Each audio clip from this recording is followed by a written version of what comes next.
ne abbiamo piene le tasche. I veneti vogliono l'autonomia. 5 Stelle si rimbocchino le maniche e facciano in modo di mantenere la parola data ai cittadini, perché altrimenti vuol dire aver raccontato bugie ai cittadini. La brusca frenata sull'autonomia fa andare su tutte le furie il presidente del Veneto Luca Zaia, che pochi minuti dopo l'ennesima fumata nera parla di farsa scandalosa, di presa in giro, e avverte: finché ci sarò io l'autonomia non sarà morta, né tantomeno le istanze dei veneti. È una farsa e rischia di essere una grande presa in giro, e quindi il mio invito è che si faccia veloci, e queste cose noi non le possiamo accettare.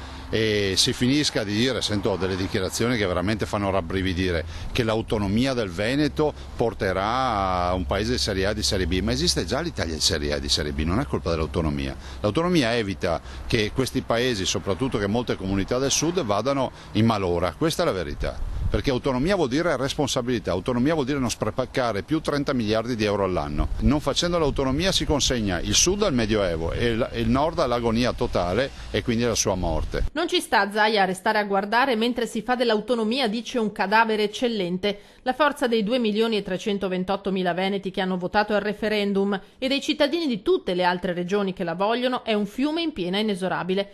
E lo è anche lui, che manda un messaggio forte e chiaro agli alleati di governo. Invito i 5 Stelle invece finalmente a presentare il loro progetto di autonomia, almeno capiremo cosa intendono loro per autonomia, perché è passato più di un anno da quando si sono insediati al governo e ancora oggi io non ho ben capito qual è la loro idea di autonomia. Sui social il governatore incassa l'appoggio dei militanti. Quanto alla durata di questo governo in caso l'autonomia non passa, Zaia conclude: se noi non facevamo il reddito di cittadinanza, il governo non ci sarebbe più.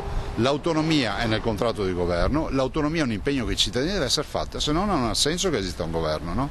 Se un governo non rispetta i patti con i cittadini vuol dire che non ha senso che esista.